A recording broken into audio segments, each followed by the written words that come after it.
Oi, gente, boa tarde. Sejam muito bem-vindos ao webinar Saúde Financeira e Bem-Estar do Trabalhador Brasileiro, baseado na edição 2025 da pesquisa de mesmo nome, desenvolvida pela Salary Fits. Hoje, a gente vai conversar sobre qual é a realidade financeira dos trabalhadores brasileiros, como isso impacta a vida deles e quais os caminhos possíveis para a gente melhorar essa situação, que eu já adianto que não tá boa, e trazer mais alívio e bem-estar para eles e um ambiente melhor e mais produtivo para as empresas. Essa pesquisa foi realizada com mais de 1.000 entrevistados entre CLTs e PJs de todos os estados do país e teve divisão 50-50 entre homens e mulheres.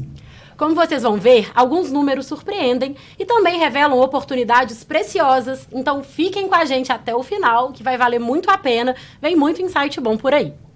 Antes da gente começar, eu sei que não é novidade, mas é sempre bom lembrar que a Salary Fits faz parte da Serasa Experian, primeira e maior Data Tech do Brasil, e que a Salary Fits existe para adiantar a vida do RH e dos colaboradores através da gestão de consignados e de multibenefícios. Bom, vamos então para o nosso conteúdo. Ao longo da próxima hora, a gente vai te contar por que a constatação da pesquisa é a de que o trabalhador brasileiro está vulnerável, como é que o brasileiro lida com emergências financeiras, como é que o endividamento impacta no desempenho desses profissionais, qual é o papel das empresas, em especial do RH, nesse cenário, o aumento da expectativa dos colaboradores em relação ao RH e a sobrecarga do RH diante das novas demandas do crédito do trabalhador. E, por fim, os desafios e oportunidades com a chegada da NR1.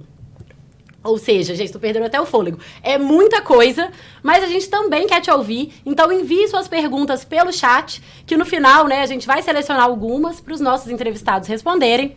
Eu sou a Laura Damasceno e para participar dessa conversa, eu recebo o CEO da Salary Fits, Delber Lage, e o Renato Fiocchi, que é o CEO do Grupo Gestão RH. Obrigado. Boa tarde, Delber. Boa tarde, Renato. Boa tarde. Muito obrigada pela participação. Acho que esse papo vai ser muito bom, muito produtivo.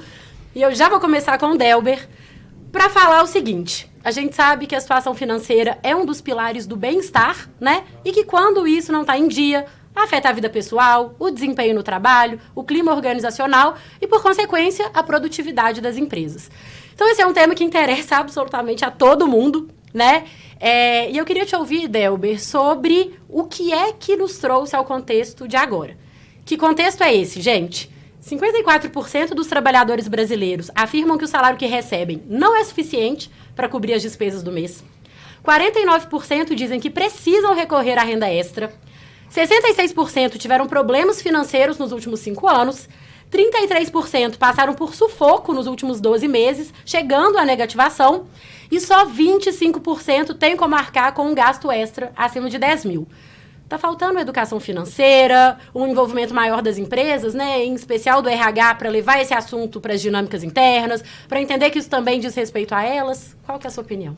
Maravilha. Primeiramente, pessoal, gostaria de fazer um super agradecimento a todo mundo que está nos assistindo. Acho que é super importante a gente se mobilizar e voltar a nossa atenção para um tema que é tão relevante. Acho que sua pergunta, Laura, coloca muito bem o problema aqui que a gente quer abordar e explorar várias nuances. Mas antes disso, eu queria agradecer enormemente aqui a presença do Renato. O Renato tem uma experiência enorme no mundo de RH, é uma das lideranças mais proeminentes no espaço e eu fico muito feliz de poder trocar essa ideia com você, a experiência que você tem do mercado, do que você vê no dia a dia. Então, eu gostaria de reforçar o nosso agradecimento pela participação, viu, Renato? Obrigado. Com certeza vou aprender muito com vocês. Eu já estou aprendendo pelos esses dados impressionantes. A gente vai falar e abordar temas que provavelmente vai ser muito especiais para todo mundo que está nos assistindo.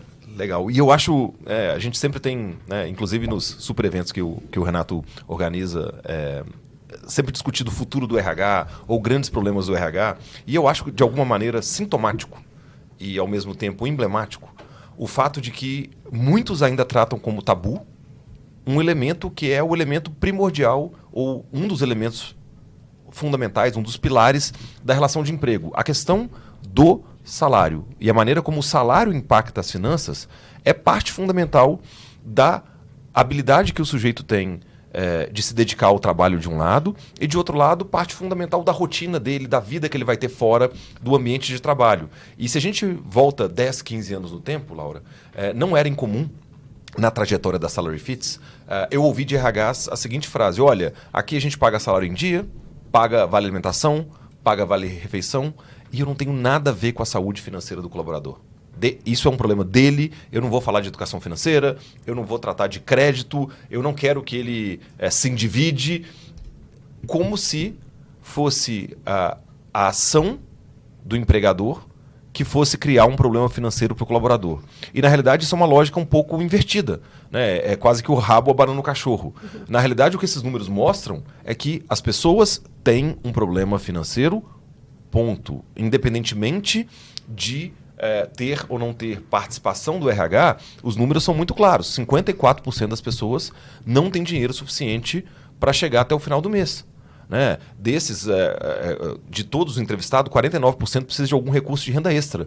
Seja ajuda à família, seja um bico, seja cartão de crédito, seja cheque especial. Então existe uma situação em que boa parte das pessoas que trabalham conosco, e muitas vezes essas pessoas somos nós mesmos, existe uma situação que a gente está passando por algum estresse financeiro e algum impacto negativo no ambiente de trabalho. Isto posto, a pergunta que a gente tem que explorar aqui, acho que nós vamos fazer isso ao longo do nosso webinar, do nosso podcast aqui, qual é o impacto que isso tem no ambiente de trabalho? Qual é o impacto que isso tem na saúde emocional dessas pessoas? Qual é o impacto que isso tem na rotina familiar das pessoas? Mas, principalmente, aqui o Renato também vai nos ajudar muito, o que o RH e o que as empresas podem fazer de diferente em relação a isso. Né? Eu acho que tem alguns números aí muito emblemáticos, eu não vou ficar repetindo, mas esse eu acho que é um grande elemento. Até para aquelas pessoas que estão estáveis, 75% disseram que se houver uma emergência de 10 mil reais, elas não têm dinheiro suficiente para arcar com isso. Pessoal, não é que 10 mil reais seja pouco dinheiro, mas se eu pedir para o Renato aqui nomear quantas situações na nossa rotina normal podem implicar uma despesa extra de 10 mil reais, seja na sua casa, seja no seu carro, seja no seu computador, né, no celular, mais o computador que é roubado, isso não é uma coisa difícil de acontecer.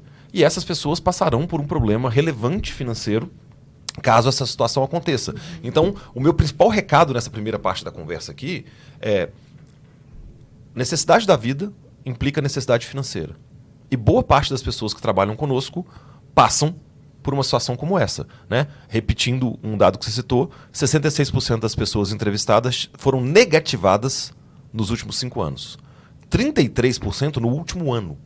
E 17% tem uma dívida em aberto agora.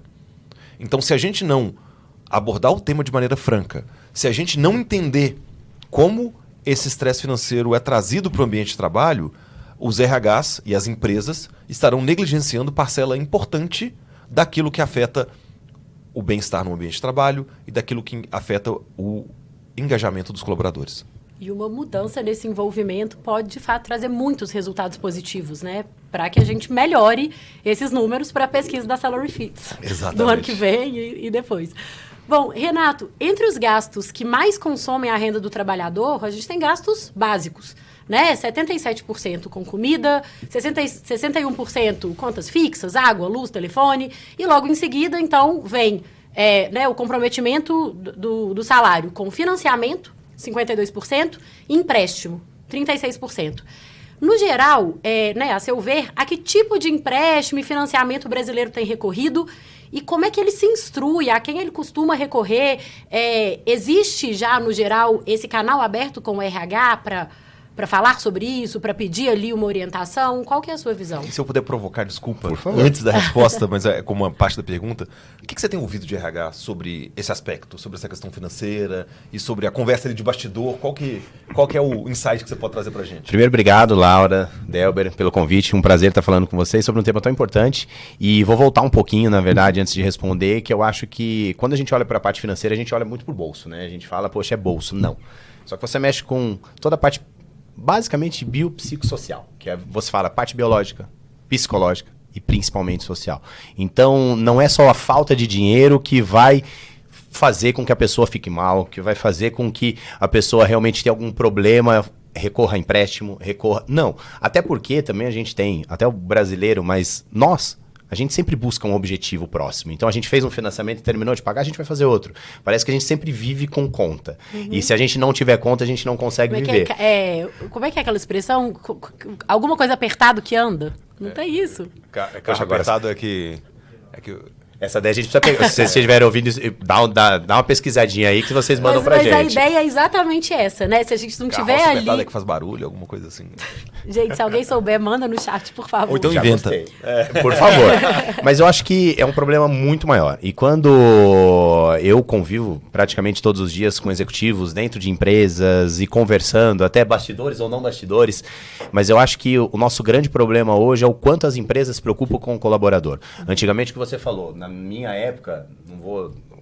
falar a idade, mas na minha época a gente não tinha educação financeira, não tinha absolutamente nada. Você fazia empréstimos e vai embora e você precisava coordenar o seu dinheiro de uma forma direta e pagar e entender se vai para um próximo passo ou não. Não tinha o apoio da empresa. Hoje, até por conta da NR1, por conta de outros processos que estão vindo de mercado, você já tem um apoio mais direto da empresa. Quando você entra para o RH é o pilar central que coordena todas essas ações. Então, quando você fala como que o RH pode ajudar, eu posso te falar, ele precisa ser o propulsor dentro da organização para que as pessoas estejam bem. Não adianta a gente querer cobrar de um colaborador se ele não está bem. Fisicamente, psicologicamente ou principalmente financeiramente. Sim. Eu falo que tem algumas coisas, por exemplo, que rompem casamento, dinheiro. Que rompem negócio, dinheiro. Então, tem que ter um alinhamento muito dentro da empresa. E não adianta você querer cobrar o colaborador de ele ser produtivo, de ele estar bem, de ele estar entregando se ele está com problema. Então, eu acho que o principal pilar do RH hoje é como ele olha para todos esses dados, como ele olha para esse endividamento brasileiro que você mesmo mencionou, que cresce todos os dias, como, até onde a gente pode chegar e como a empresa ela pode apoiar. Eu acho que cada vez mais as organizações elas estão olhando para os benefícios e não somente para o salário. Você trouxe um ponto muito legal. Porque antigamente, eu pago o salário dele, quanto você ganha? X. Tá bom, mas não. Hoje em dia, muitos executivos e pessoas estão na empresa não por conta do salário, mas por conta dos benefícios, por conta do apoio psicológico, por conta do apoio dentro de casa, da segurança. Por conta da segurança. Então, não é só o dinheiro, não é só o salário que vai motivar esse executivo, esses profissionais e colaboradores a ficar dentro da empresa. Né? O quão saudável é o ambiente interno, né? E tem que ser. Sim. E tem que ser. A gente vive num mundo muito louco. Muito louco e... no final das contas, muito doente. A gente está num momento que parece que tudo é muito acelerado, que a gente precisa de objetivos, de resultados. E isso também, se não tiver um suporte atrás, se a empresa não der um suporte para o colaborador, e se esse colaborador não tiver um olhar de falar, poxa, eu estou bem em casa, eu estou com as minhas finanças em dia, ou pelo menos caminhando para ficar em dia, as coisas não vão fluir. Então, o papel do RH hoje, principalmente é esse, de olhar para dentro dos colaboradores de forma individual. Não adianta também você olhar como um todo, de forma individual. Colaborador em número, não tem como, não tem como. Dados são dados, só que você também tem que ter um olhar mais pessoal. E o RH entra com total autonomia para cuidar disso. Sim. E quando a gente... Pode falar. Como todo mundo que já assistiu os outros 2 webinars que a gente fez aqui, Renato, sabe que meu esporte predileto é bagunçar aqui o meio de campo da Laura e atravessar toda a lista de perguntas delas. Antes, pelo menos eu vinha preparado. Mas assim, antes de eu começar a avacalhar aqui com a questão do impacto que esse estresse financeiro tem na rotina das pessoas, eu vou atrapalhar com outro dado que é bem importante, que é o seguinte, acho que ficou muito claro pelos dados que a própria Laura colocou aí, né, e que a gente trouxe na pesquisa sobre o nível de endividamento das pessoas que hoje ele existe, é uma realidade dentro das empresas, mas o que um RH pode olhar para a gente e nos perguntar, e é uma pergunta válida, mas espera aí, uma coisa são as pessoas estarem com problemas financeiros, beleza, esse problema pode impactar o ambiente de trabalho, ok, mas elas querem ou elas esperam que a gente faça alguma coisa? E tem um dado ali que a gente colocou, uma pergunta que a gente colocou justamente para aferir isso, para entender dos colaboradores qual que é a percepção deles. 83% responderam que eles esperavam que a empresa fizesse mais por eles no quesito bem-estar financeiro. E essa pergunta era muito clara, não quer dizer aumentar salário, porque óbvio todo mundo quer aumentar o salário, mas não é desse aspecto que a gente está falando. Mas é do cuidado. É isso. É do cuidado, é de você olhar, desculpa, Lara, é de você olhar e falar assim, poxa, quanto tempo você passa dentro da empresa? Se você não tem um líder, se você não tem uma organização, não tem propósito, que ela vai olhar para você de uma forma, como eu falei, individual e cuidar de você, realmente você tá ali para quê? Você é mais um número. E aí não queira cobrar, é o que eu falo, não adianta você querer cobrar de um colaborador se o colaborador não tá feliz no ambiente de trabalho. Exato. Então, pegando esse gancho fora de ordem, mas aqui a gente resolve, quem sabe faz ao vivo, 92% dos entrevistados disseram que querem apoio das empresas no caso de dívidas. 92%. Você deu o dado, né, de 83% que acreditam que a empresa pode ajudar com a saúde financeira e 87% gostariam de receber educação financeira como benefício. Né? Então, enfim, os dados na pesquisa, né, que todo mundo que está aqui participando vai receber ao final o nosso e-book completo, vocês vão ver como que não só esses números são muito alarmantes, como ainda a questão vai além. Num cenário em que o aumento salarial não seja possível, uma parte considerável acredita que as empresas deveriam facilitar o acesso a crédito com juros menores, né? E em empresas com mais de 500 funcionários, essa percepção ela chega a 30%. Então, realmente, a expectativa do colaborador em relação ao RH, ela está, assim, né, num ritmo vertiginoso.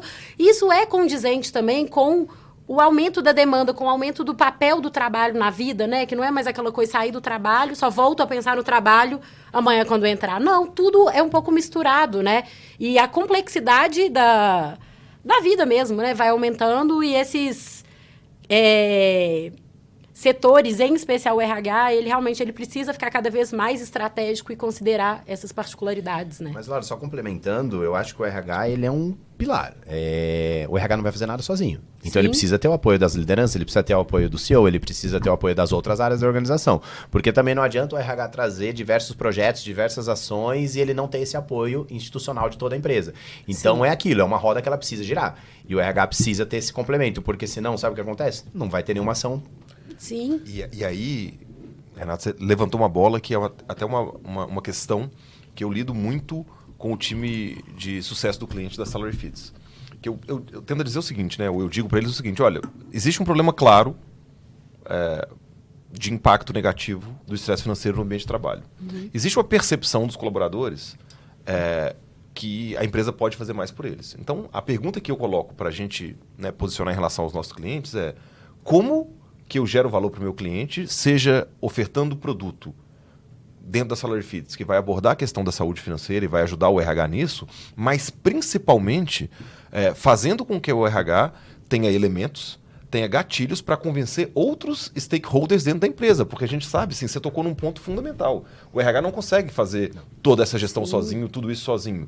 Então, um dos elementos que a gente faz é justamente a pesquisa para que o RH consiga medir dentro da empresa dele como que a situação está comparada com essa situação, quantos colaboradores usaram dos benefícios e conseguiram, consequentemente, uma taxa de juro menor no empréstimo que ele tinha, para mal comparar, num cartão de crédito, num cheque especial. Isso tudo passa a ser KPI, que fala com o gestor para quem aquele RH reporta, o executivo para quem aquele RH reporta, para entregar resultado concreto. Então, acho que é um papel aqui de todo mundo, né, que está envolvido nesse ecossistema da empresa, de saber falar a linguagem do negócio, de saber falar a linguagem da empresa e tangibilizar aqueles impactos negativos que a gente sabe que existem e também os impactos positivos da ação do RH. Né? Sim. Porque a pesquisa revela que hoje 17% dos trabalhadores, quando eles têm uma emergência acima de 10 mil, eles recorrem a familiares. Então, assim, tá faltando educação financeira, tá faltando apoio e abertura para conversar. E olha, né? Para recorrer para familiar de última hora, assim, é difícil. Pois é, não, e imagina o quanto isso impacta o desempenho desse profissional que está devendo um familiar.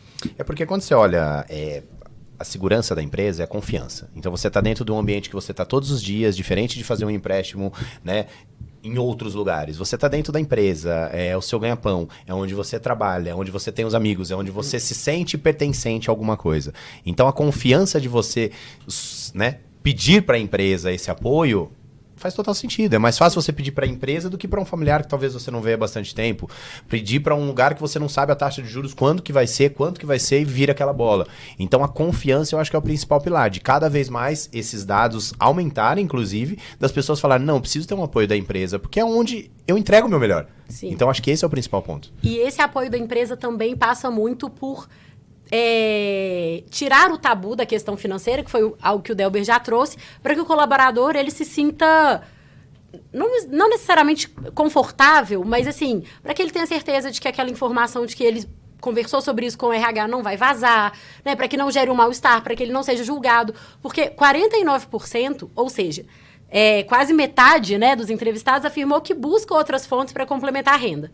Né? Essas fontes muitas vezes envolvem juros altos, como é o caso do cheque especial, de empréstimos e tal. Ou seja, é uma questão delicada, na hora que ele precisa, ele não sabe muito a quem recorrer. O adiantamento salarial, ele acabou sendo citado como a opção de apenas 3% dos trabalhadores, ao mesmo tempo em que 96% dos entrevistados disseram que usariam o recurso se fosse o quê? Automatizado, sem constrangimento, né? E sem ter que ali, cara a cara, falar com o RH. Então, nas empresas que têm salary fits, né? O salary fits adianta, que é o recurso da salary fits, né, de adiantamento salarial, direto no app, ele é o benefício mais usado, né? E como é que ele funciona? É direto no app, com desconto direto na folha de pagamento, sem taxa no crédito, com taxa de R$ 3,99 no Pix, sem precisar falar com ninguém, sem explicar para que é esse dinheiro. Né? Então, Delber, eu acho que como você entende muito bem disso, seria legal saber a que você atribui essa diferença, né? Um número muito baixo de entrevistados usa o recurso, só que a gente vê nas empresas que têm salary fits que a adesão é altíssima, né? Eles, na entrevista, eles falam que essa questão do constrangimento para entrar aí nesse assunto, né, de empréstimo e tal, é uma coisa delicada.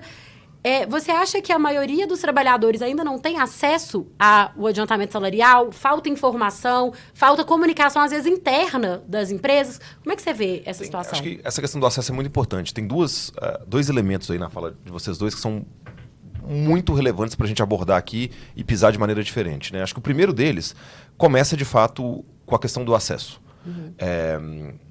Eu costumo dizer que o brasileiro, né, em geral, ficou órfão de dois... A gente estava falando aqui antes de começar, né, do cachorro piquinês e do poodle, que sumiram da década de 90 para agora.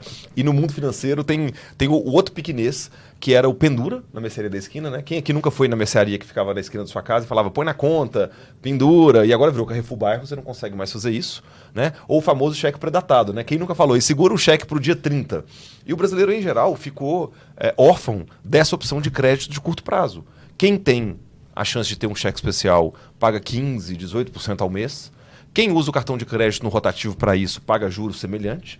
E o brasileiro ficou sem alternativa de crédito sustentável de curto prazo, com taxa baixa, para acabar, né? Se você pensar que 54% das pessoas não têm dinheiro para chegar até o final do mês, como que eles fazem?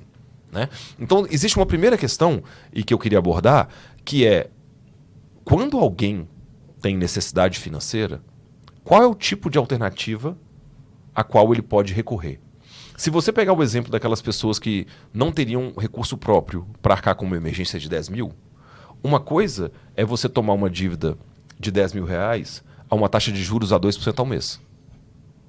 Então você pegar 24%, 26%, 28% ao ano de 10 mil, né, fazendo uma conta de padeiro, vai pagar 3 mil de juros. Uhum. Mas se você pegou um juros, para facilitar minha conta, de 15%, de 20% ao mês, nós estamos falando de dobrar esse valor ao ano. Então você vai pagar 20 mil de juros, o que é uma loucura. Sim. Então, quando você não tem acesso, isso é uma questão que a necessidade está lá. Se você tem acesso a um produto ruim, você vai ter que recorrer, é o que você falou, àquele produto ruim. Só que, pessoal, isso tem um impacto direto e decisivo no ambiente de trabalho. Você está diminuindo, não você, RH, mas a pessoa está se sujeitando a uma situação em que ela está diminuindo o total compensation dela, porque ela recorreu a uma dívida cara.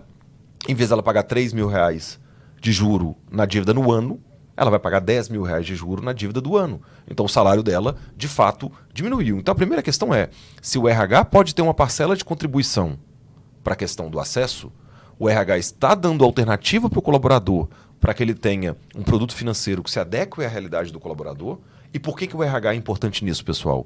Porque dentro da empresa, a instituição financeira que for trabalhar com aquele colaborador consegue saber quanto ela ganha, consegue saber há quanto tempo ela está na empresa, consegue ter uma percepção muito melhor do risco daquela pessoa pagar ou não. Então, o RH tem um papel fundamental em ofertar alternativas e, em, consequentemente, evitar que o colaborador aloque recursos num lugar que é mais caro do que precisava ser. Mas o segundo ponto é o ponto que você falou. É o ponto ainda vinculado ao tabu. É inegável que a questão financeira é um tabu. É inegável que todo mundo que está passando por uma situação de restrição nas suas finanças tem certa vergonha de falar sobre isso, tem uma dificuldade de assumir, e ela ter que deliberadamente procurar o RH para falar, olha, eu estou negativado, eu estou com problemas, eu estou vindo trabalhar preocupado, eu estou fazendo conta da minha rescisão para ver se eu pago essa dívida, é algo que ela não vai fazer. Então, quando você coloca uma oferta digital uma oferta que resguarda a privacidade desse colaborador, eu acho que você acaba fazendo um bem para o colaborador e para o RH. Sim. O RH não vai ter que passar por aquela situação até certo ponto constrangedora de conversar com o colaborador para saber o que está acontecendo. O colaborador vai poder fazer isso de maneira mais discreta, respeitando a sua privacidade, e você consegue gerar valor para todo mundo. Então, o RH tem sim um papel que pode ser muito ativo em viabilizar alternativas e até tirar um pouco desse constrangimento, né, para uma pessoa que já está claramente angustiada. Né? Então, você tira um pouco do peso da situação. Bom, falando nisso, é impossível a gente não falar do crédito do trabalhador, né? O Renato estava falando que esse ano está um ano muito agitado, com muita coisa, e uma das coisas que caiu no colo do RH esse ano foi o crédito do trabalhador.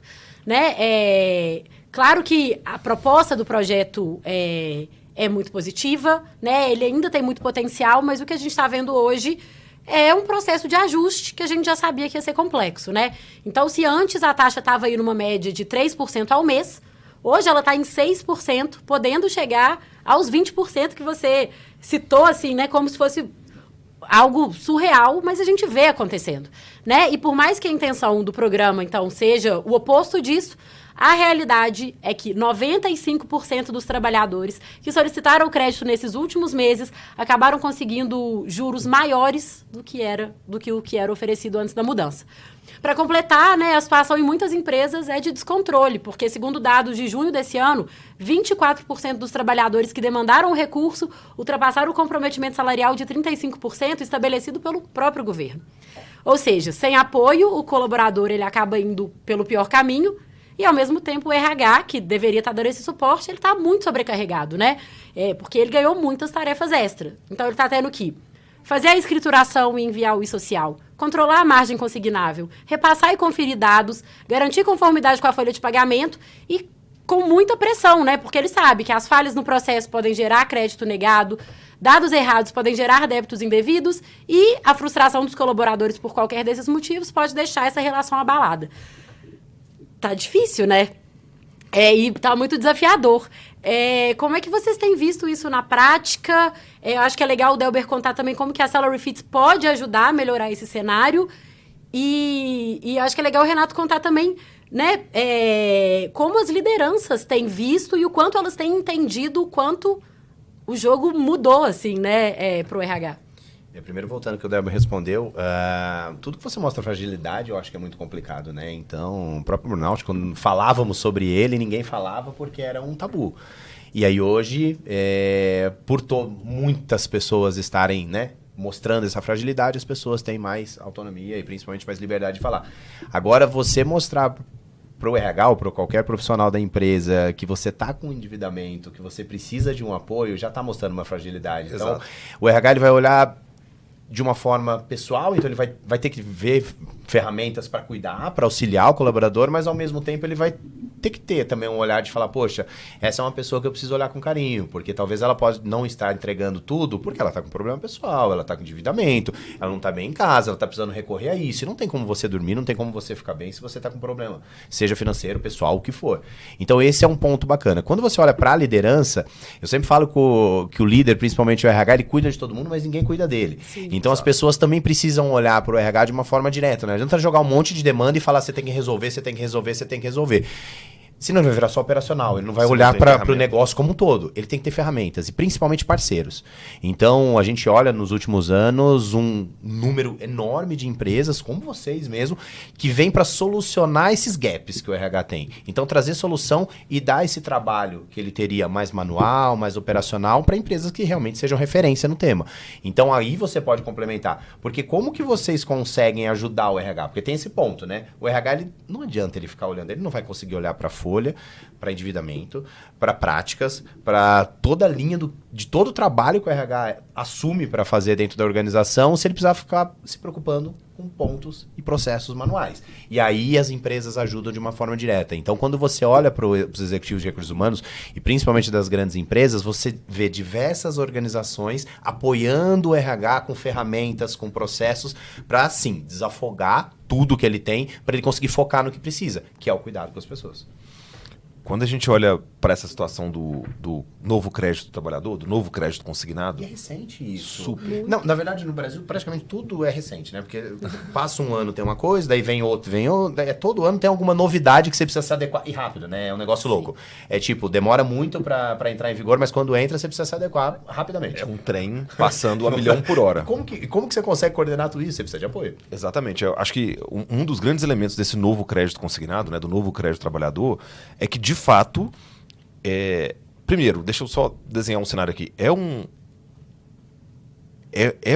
Uma ferramenta que pode ser poderosa na mesma proporção que ela é perigosa. Sim. E ela é perigosa por quê? Primeiro ponto, que ela mudou fundamentalmente o modus operandi de como o RH tem que lidar com a situação do crédito consignado. A gente saiu de um cenário em que o RH tinha o poder de fala para falar se ele seria ou não seria oferecido. O RH controlava a quantidade de trabalho que ele tinha, porque ele poderia fazer um convênio para o consignado com 1, 2, 3 ou 10 financeiras, então ele conseguia controlar o que ele queria ou não queria ter de ruído nessa relação. E no cenário atual, a plataforma do governo, que tem um monte de méritos, eu vou explorar alguns aqui, ela criou para o RH uma demanda que é, meu caro, você não tem nenhum poder de fala sobre quem vai ofertar produto, sobre qual produto vai ser ofertado, e você tem a obrigação de cumprir as rotinas de escriturar no E-Social da maneira adequada, de buscar no Emprega Brasil os empréstimos ofertados, de mandar para a Folha, de reescriturar. E é isso aqui, cria um conjunto de contingências para o RH que ele fica exposto e pode ser, inclusive, sancionado pelo governo se fizer errado. Como? Se ele coloca, por exemplo, no E-Social o desconto que o colaborador já tem na rubrica errada, por exemplo, em outras rubricas, você calcula a margem consignável errada do colaborador e o colaborador pode ter um empréstimo sendo que ele já tem um anterior. E aí ultrapassar a margem. Responsabilidade do RH, o banco pode cobrar o RH. Se o RH não manda para a folha de maneira adequada o desconto e desconta uma parcela a mais do colaborador, não tem dúvida nenhuma que o advogado trabalhista daquele colaborador vai à justiça e vai pedir pagamento em dobro. O financeiro tem que pagar a guia do E-Social com um desconto que deveria ter sido feito do colaborador todo dia 21. Então o que acontece? No dia 22 o financeiro vai para o RH e fala, concilia para mim. Se o RH não descontou naquele mês, é a empresa financiando um empréstimo que é do colaborador. E obviamente o financeiro daquela empresa vai ficar bravo com o RH. Então, primeiro ponto há novas responsabilidades e rotinas operacionais do RH. Estou citando algumas, de várias que eu podia citar. Só complementar para você. O RH ele sai agora do coordenador, né? Do dono do produto, praticamente, para agora um coordenador ou um influenciador interno. Ele não tem mais esse poder de decisão. E isso, quando sai do colo dele, é muito complicado. Super. E aí, então, o primeiro ponto que ele tem que abordar, e a bola que você levantou para mim foi perfeita, até para eu explicar o que a Salary Fits faz depois. Primeiro, ele tem que ter uma sanidade operacional das rotinas que ele tem que fazer. Porque se ele errar, é responsabilidade para a empresa, é responsabilidade para ele, e ele pode prejudicar muito essa situação. O segundo ponto isso mudou de tal forma a forma ou a maneira como o consignado é ofertado, que para os bancos a percepção de risco, até que esse produto se estabilize, também mudou. Porque antes, o banco, antes de ofertar um consignado para a empresa, ele fazia uma análise do risco de crédito da empresa. O risco da empresa de demitir X funcionários no próximo mês, de entrar em recuperação judicial. Ele fazia o acordo com o RH e combinava quando o RH ia mandar para ele o boleto, como é que ia ser feitos os descontos. Então a percepção de risco que o banco tinha era uma percepção de risco menor, tanto que a taxa média anterior era 2,9% ao mês. Nesse novo cenário que qualquer um pode pedir um consignado e você faz para qualquer RH que às vezes não conhece o produto, o que o banco falou? Opa, pode ter risco operacional maior, pode ter empresa que está em risco de falência e eu não sei. Então eu vou precificar isto de maneira mais alta e as médias do consignado estão chegando aí a 6,6% para perfil de salário mais baixo. Tá? Nós temos, na nossa pesquisa, 66% das pessoas que pegaram um empréstimo têm um score de 400 ou menos na Serasa. Então são pessoas de um perfil de crédito mais baixo. Essas pessoas estão pagando uma taxa muito mais alta, porque o mercado está mais assustado. Então, quais são os dois pontos relevantes aqui? Um operacional, que é a plataforma da Salary Fits entra como uma ferramenta de compliance, seja em LGPD, seja financeiro, seja de escrituração no E-Social ou na Folha, para garantir que o RH está fazendo os descontos de maneira adequada, de que está recolhendo de maneira adequada a parcela do colaborador, de que não está descontando a mais ou a menos e de que está informando o número correto para os bancos. Então tem um trabalho operacional que a gente adianta a vida do RH porque a gente diminui o trabalho operacional que ele tem que ter. Só que mais do que isso, a Salary Fits aos seus, né, com a plataforma eConsig, que é a plataforma líder de processamento consignado do Brasil, né, há mais de 25 anos, o que a gente tem é um relacionamento privilegiado com as instituições financeiras. Com todo o ecossistema da Serasa, o que nós vamos fazer com as instituições financeiras? Nós vamos dizer para elas o seguinte: olha, tá vendo aquele colaborador cujo risco você acha que não sabe qual é o RH cujo risco você ainda não conseguiu estimar? Para aquele RH que trabalha conosco, eu consigo te garantir a integridade operacional da transação, você não vai ter erro operacional. Eu consigo te dar informação sobre o score da empresa, do colaborador que está pegando aquele empréstimo, consigo calibrar o seu risco e, consequentemente, você pode trazer taxa de juros muito mais baixa. Então, o que a gente entrega para o RH que trabalha conosco? Não só uma sanidade operacional e um risco muito menor de que ele vai ter um problema de desconto equivocado, mas a gente entrega também um colaborador que vai ter acesso a um produto nos patamares que ele pode ter, né? Então, o que a gente pode dizer do cenário atual do novo crédito trabalhador? Ele incluiu muito mais gente. Pessoas que não tinham acesso ao crédito consignado, hoje têm. Ele aumentou o trabalho do RH e ele calibrou uma taxa de juros para cima até que haja uma curva de aprendizagem do mercado. O que a gente consegue fazer com a Salary Fits quando ela trabalha com RH? Eu tiro o peso operacional, eu garanto a integridade e o compliance da transação, mas eu consigo, fundamentalmente, aumentar a oferta do colaborador com uma taxa mais baixa. Então, esse papel que a gente quer trazer, esse bem que a gente quer gerar de valor para o mercado, né? Eu adorei esse termo que você usou de sanidade operacional, porque eu imagino a loucura, né, que tem perpassado aí o dia a dia dos RHs, com tanto de coisa que entrou para a rotina deles sem que outras tenham saído, né? Então, tá tudo certo? Realmente é um momento muito desafiador e quem tá batendo na porta? A NR1, né? Então, assim, o RH ele tá tendo que se organizar rapidamente, né? Como o Renato bem disse, é isso, as coisas surgem e já são implementadas e com riscos sérios, né? Envolvendo não só o profissional, como o time ali de colaboradores que ele ajuda a gerir. E agora a gente, então, já tem a NR1 batendo na porta, que vai entrar em vigor em maio de 2026 e vai exigir das empresas a prevenção a riscos psicossociais, podendo também gerar multas, penalidades e tudo mais, né? A gente já sabe que ela já está sendo implementada, mas a partir de maio, então, isso vai ser oficial com eventuais multas e penalidades. E, claro, o objetivo é que isso impulsione as empresas de todos os portes a revisarem, aprimorarem as suas políticas voltadas para o bem-estar, o que também passa por saúde financeira, né? Os dados da pesquisa da Salary Fits revelam o seguinte: 66% dos entrevistados relataram aumento de estresse quando estão endividados, 43% irritabilidade, 39% insônia e 9% depressão. E aí, claro, isso também, né, os problemas financeiros desaguam no desempenho.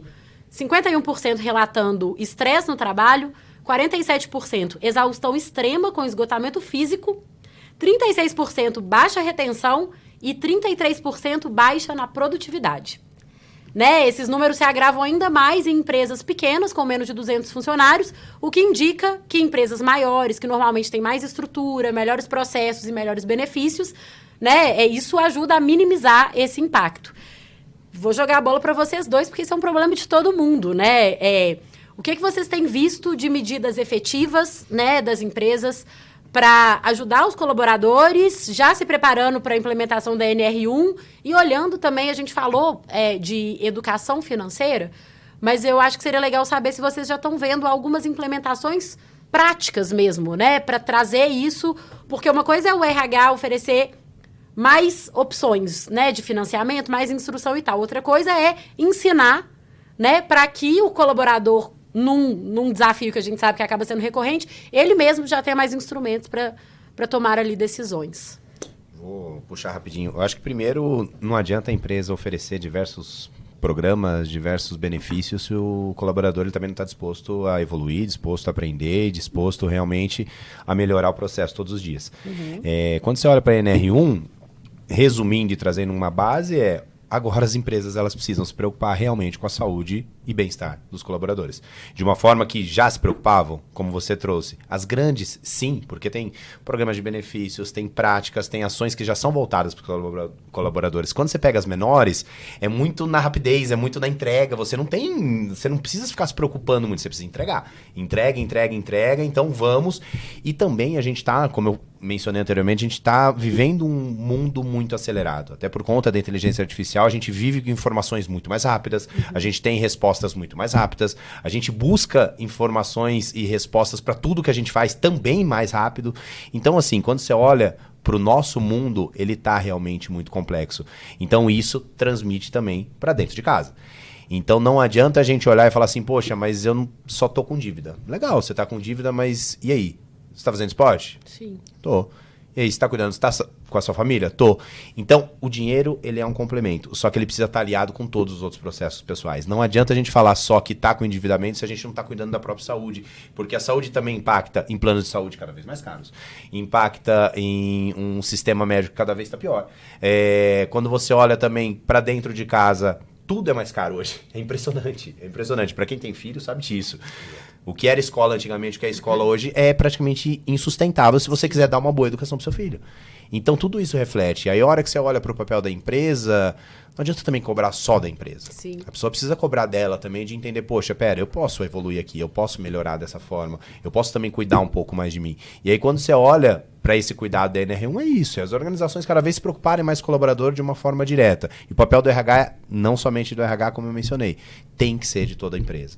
O líder como um todo, ele precisa incentivar essas ações, ele precisa incentivar essas práticas. E aí sim, você utiliza empresas, pesquisas, profissionais e outras organizações que consigam apoiar você de uma forma mais direta. Mas tem que partir da gente, não tem como, infelizmente. Acho que uma das palavras fundamentais que a gente pode correlacionar com o que você falou, Renato, é a questão do engajamento, né? Eu acho que se você pega os números que a Laura expôs aí sobre a pesquisa, que são muito, de novo, emblemáticos sobre a questão, 66% das pessoas que têm um estresse, uma situação de estresse, estão vivendo uma situação de estresse, tem um componente financeiro. Há um problema aí, né? Isso impacta em irritabilidade, ou seja, gente, se eu estou irritado, obviamente eu vou interagir com pessoas no ambiente de trabalho, eu vou passar essa irritação para frente e eu não vou contribuir para que o ambiente da empresa esteja bem.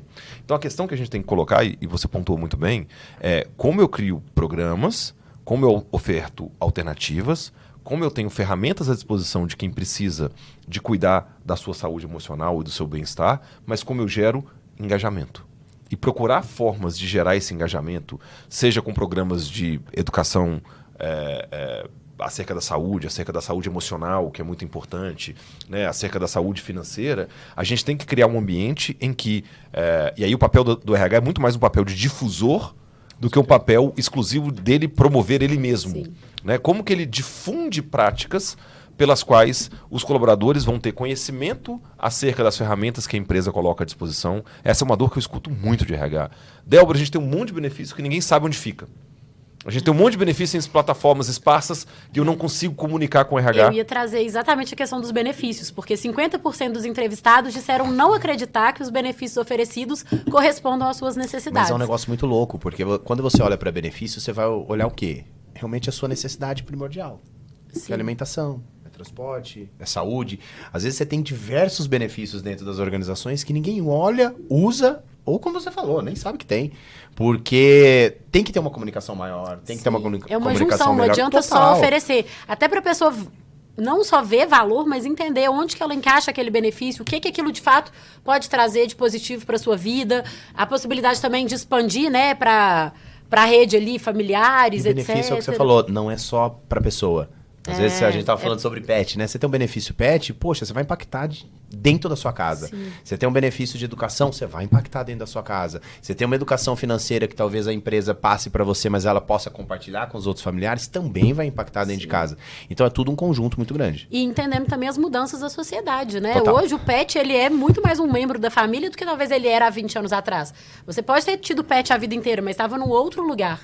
É uma sensibilidade, né? Importante entender os outros elementos que compõem a vida daquele colaborador, né? Exato. Até para escolher também uma oferta mais estratégica de benefícios, né? E se a gente traz isso para a realidade do RH, na escolha de oferta estratégica, acho que tem alguns pontos aqui importantes. Uma das discussões que eu mais tenho com os RHs, né, que trabalham conosco é a seguinte: como você mede o sucesso da sua política de benefícios? E não de forma incomum, eles respondem: não, eu tenho benefício disso, eu não perguntei quais você tem. Eu perguntei qual o sucesso, ou seja, qual é o engajamento.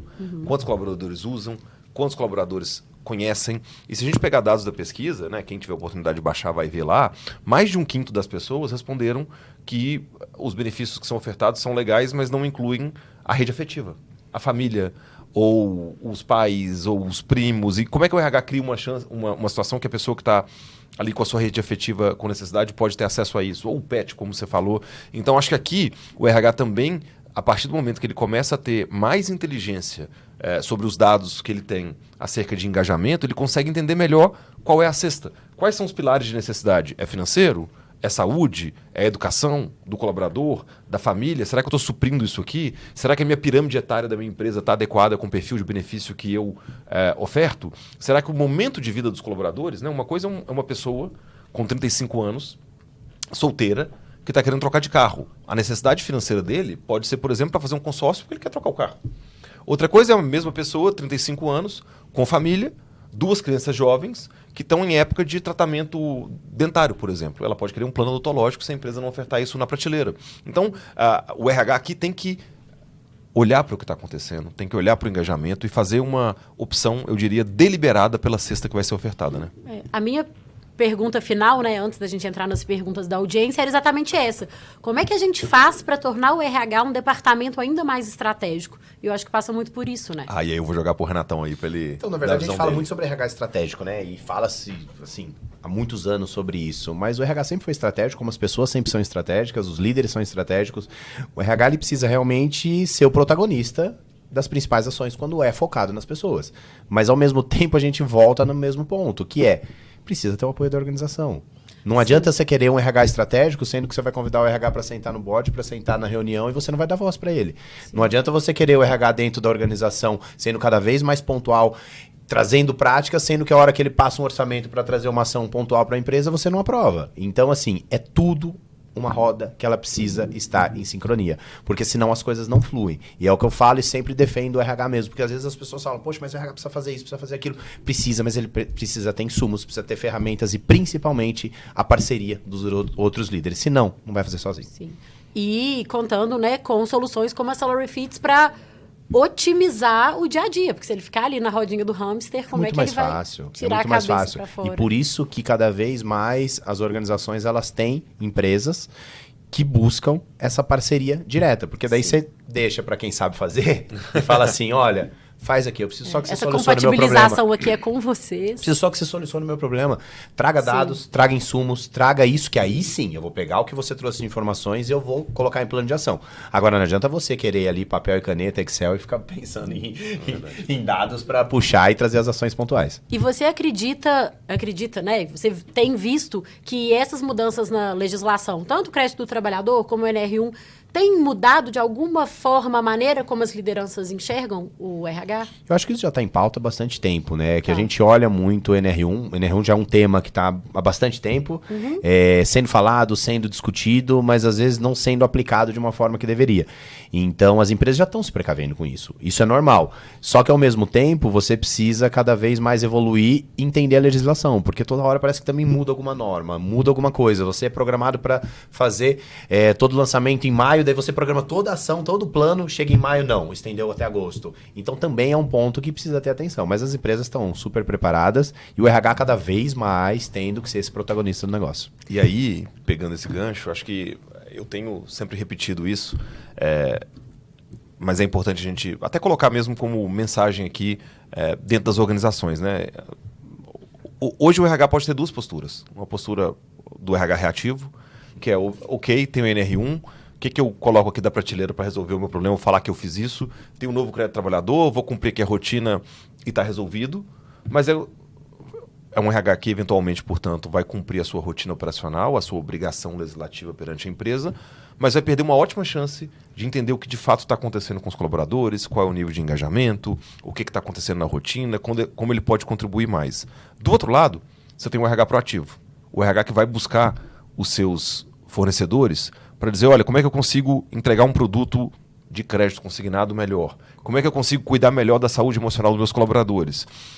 E vai chegar para esses prestadores de serviços, fornecedores, como a SalaryFits, por exemplo, e vai provocar da seguinte maneira: como eu posso gerar dado importante para eu conseguir o apoio do meu CEO para o meu orçamento o ano que vem ser maior? Como é que eu vou levar para o meu financeiro ou para o meu board que eu estou conseguindo resultados super relevantes com essa proposta do novo consignado e que eu estou mudando a vida das pessoas para melhor? Então o RH proativo, ele vai procurar no mercado soluções que vão ajudá-lo a resolver o problema dele, para ele não ficar com a responsabilidade e não ser um operacional apenas.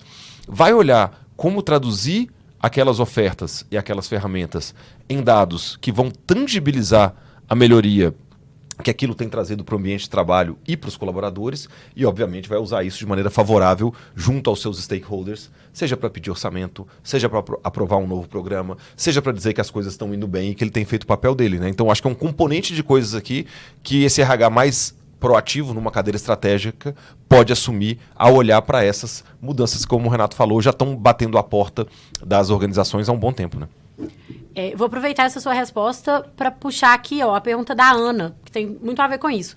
Na opinião de vocês, para onde o segmento de benefícios corporativos está caminhando? O que a gente pode esperar para os próximos anos? Eu posso falar que cada vez mais crescendo. Eu acho que você concentrar cada vez mais ferramentas dentro de uma organização, dentro de um player, dentro de um fornecedor, te dá a facilidade para que você consiga coordenar todos esses dados, porque também é difícil. Igual o Delber falou, poxa, você dá insumos, você dá dados, você dá pesquisa, você dá tudo para esse fornecedor, para esse cliente final. Se ele não tiver esse olhar de falar, pera, aonde vai ser? Qual é o próximo benefício? A gente não falava em benefício PET há tempos atrás. Sim. Não falava. Hoje você tem grandes players de mercado que trabalham efetivamente com isso. E o que vai ser o futuro? Quais são os outros benefícios que a gente vai ter? Talvez a gente precise olhar para frente entendendo que cada vez mais as pessoas... Porque é muito mais fácil, você falou sobre dados de salário, é muito mais fácil você ter um pacote de benefícios que te dá essa segurança, tanto pessoal como em casa, do que às vezes você tem um salário super alto que você precisa alocar aquilo ali e você vai gastar muito mais. Sim. Não, já estou pensando aqui que com a inteligência artificial, talvez, aí já jogando para o pessoal de produto da SalaryFits, algo como... Você coloca ali a sua realidade dentro do app da SalaryFits e aí a inteligência artificial já te sugere, né? Benefícios, composições de carteira de benefícios que otimizem, né? Que tenham um melhor custo-benefício. Sim. Eu acho que tem uma pitada aí de pimenta para temperar essa conversa, que eu acho que a gente tem, até com esse debate recente de volta ao trabalho e fim do home office, a gente tem perdido ou deixado passar uma coisa que é óbvia, mas não é evidente sobre a questão do home office. Para mim, a questão que foi catalisada com a pandemia e o home office e as novas tecnologias não foi exclusivamente a questão de posso trabalhar de casa ou devo estar no escritório para trabalhar. Gente, é um fato muito mais profundo, que é as fronteiras entre a vida pessoal e a vida profissional estão cada vez interligadas. É quase impossível hoje você dissociar um assunto do outro, né? No passado, como para você trabalhar, você tinha que encontrar com as pessoas com quem você trabalhava, para alguém te alcançar no seu trabalho, né? Na época que nem tinha e-mail, tinha que ligar para o telefone que estava na sua mesa, era uma questão de ir ao trabalho e sair do trabalho. Né? Então, quase como ir ao cinema, né? Acabou a sessão, você saiu e acabou aquela fase do seu dia. E hoje não é mais isso. Hoje você está trabalhando o tempo todo, você está na sua vida pessoal envolvida no seu trabalho o tempo todo, e a empresa tem que estar atenta na sua composição de benefícios para entender o seguinte: como a escolha... Eu falo isso muito para candidato que está falando conosco para a vaga. Eu falo, olha, você já parou para pensar como vai ser sua rotina aqui? Porque o trabalho que você escolhe implica a hora que você acorda, a primeira pessoa que você vê, porque pode ser um familiar seu, você pode sair muito mais cedo e não ver ninguém da sua família. A roupa que você coloca, porque você pode estar de home office, você pode sair para trabalhar. Né? O horário que você sai de casa, o horário que você chega em casa e boa parte da sua convivência. Então, quando você pensa em benefícios na empresa e o que a empresa deve ofertar, é como que eu trago uma correlação entre o que eu oferto, o bem-estar não só dentro da empresa, mas daquela pessoa na rotina dela, no dia a dia dela, com a família dela. Então, eu acho que o setor de benefício passa muito por isso, como a empresa vai tornar mais smooth, né? Vai tornar mais plena, digamos, a integração entre o trabalho e a família. E flexibilidade. Total. Escolha do que eu quero, o que eu preciso.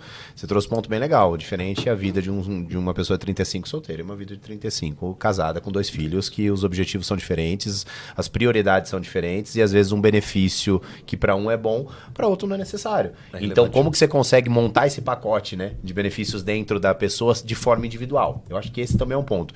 E voltamos a falar que não dá para você olhar como um todo. Você tem que olhar cada colaborador de forma individual, entender.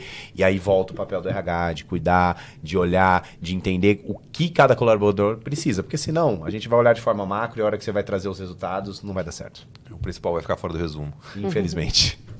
Bom, gente, fechando então esse papo que, enfim, o webinar termina aqui, mas eu acho que todo mundo que nos assistiu, e mesmo nós 3, muito do que a gente falou aqui, a gente vai levar, né? Porque tem que ir digerindo, não tem resposta fácil, mas tem muitos caminhos possíveis para melhorar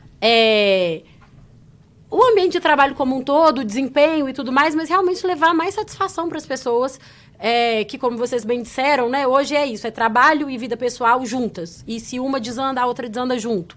Né? Trazendo meus últimos números, 27% dos entrevistados se disseram felizes na vida profissional. Ou seja, a gente está falando de menos de 1/3, né? Então, realmente é uma questão urgente. Isso é crítico. A gente precisa somar forças, né, para melhorar o ambiente profissional, para melhorar a saúde financeira. Claro que os benefícios têm um papel importantíssimo e cada vez mais, né? Tanto que 81% disseram que benefícios podem sim trazer mais satisfação, mas a gente sabe que não existe fórmula mágica, né? O crédito do trabalhador, por sua vez, trouxe aí novas demandas, ao mesmo tempo que os colaboradores estão entendendo cada vez mais o RH como esse grande aliado, né? Como você disse, as lideranças já tinham essa visão, mas eu acho que o RH está sendo visto pelos colaboradores de uma maneira cada vez mais rica e complexa, né? E necessária, exato.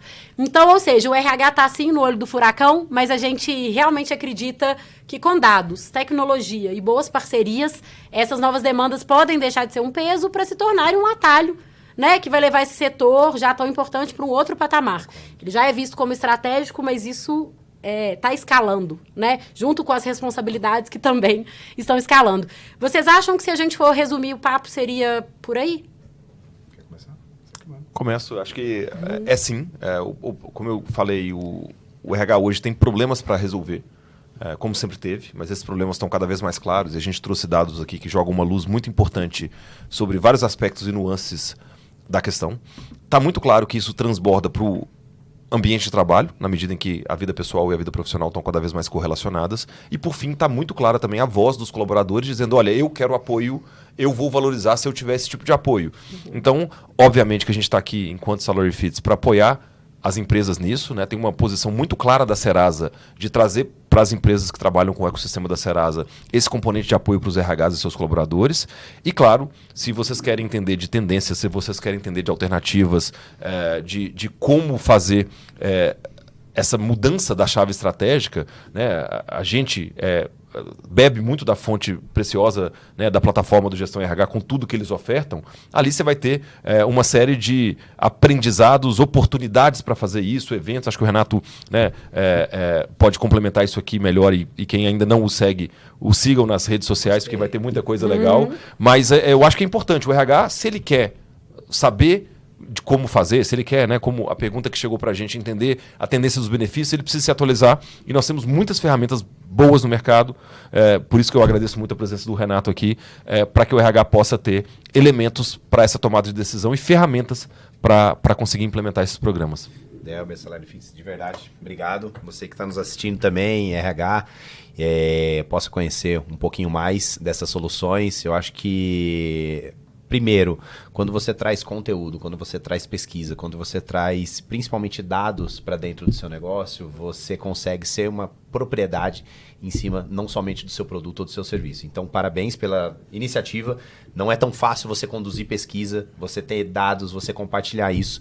Para quem não baixou o e-book também, pode baixar porque está incrível. E a Gestão RH é uma...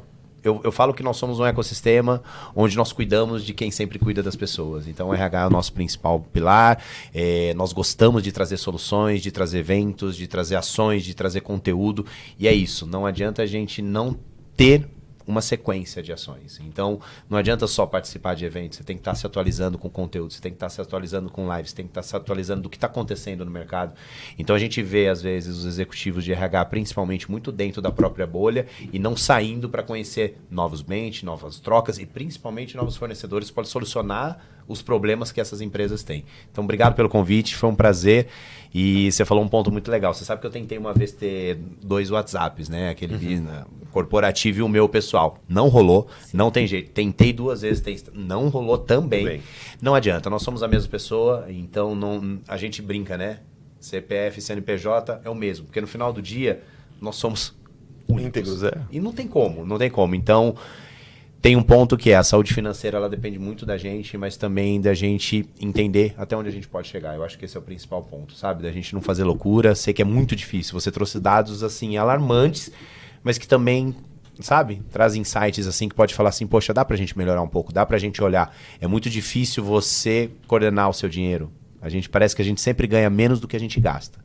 Então, como que você consegue complementar isso? Mas né? Busque educação financeira, busque ferramentas, busque também apoio dentro da empresa, dentro da sua casa, para que você consiga sair dessa forma muito mais leve. Porque você bem, com certeza, tudo ao seu entorno vai estar bem. Sim, um pouquinho de autorresponsabilidade nunca fez mal pra ninguém, não é mesmo? E falamos como nós também, viu? Sim. Não vai adiantar também falar, não, eles estão... Nunca passei por isso, não. É uma soma de fatores, é uma junção de forças mesmo, né?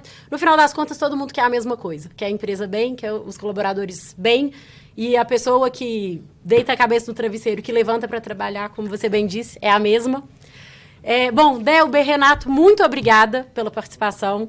Eu queria agradecer muito também todo mundo, né, que nos acompanhou aí ao longo dessa última hora, né, que está interessado nessa troca tão importante, que com certeza vai levar, né, para os seus respectivos trabalhos, respectivas realidades, muito do que vocês falaram aqui. Como forma de retribuir, né, todo mundo vai receber por e-mail esse e-book completo. E quem responder a pesquisa de satisfação, contando o que achou do nosso webinar, vai concorrer a uma mala linda, que foi o sucesso do Conar. As pessoas lá estavam, assim, enlouquecidas com essa mala exclusiva, personalizada. Então, não deixem de responder. E é isso. E aí eu vou pedir o apoio da galera também para realmente olhar para a pesquisa, avaliar a pesquisa, compartilhar nos seus grupos de RH, avaliar essa situação toda, ficar de olho, né, nas mídias sociais da Serasa, da Salary Fits, do Renato, do Grupo Gestão RH, porque vai ter corte muito bacana lá pra gente promover o assunto, pra gente tocar sobre o assunto, continuar o debate. E eu jurei que eu não ia fazer piada, mas a mala aqui não é homenagem ao Renato, tá? Mas brincadeiras à parte, pessoal. Muito obrigado pela presença de todos aí. Faz pra concorrer? Gostei agora. É só você responder se você gostou desse papo com você mesmo. Por favor, deixa comigo. Não sei nem qual é o nome disso, não é nepotismo, mas é algo próximo. Bom, mas é isso. E, de fato, que seja só um ponto de partida, né? Que a gente siga aprofundando essa conversa. Eu achei incrível, espero que vocês também. A gente fica por aqui, lembrando que se você quer transformar a realidade financeira dos seus colaboradores, né, e melhorar o dia a dia do RH, você precisa conversar com a Salary Fits. Vai por mim, a Salary Fits adianta. Um beijo e até a próxima. Valeu, gente. Obrigado.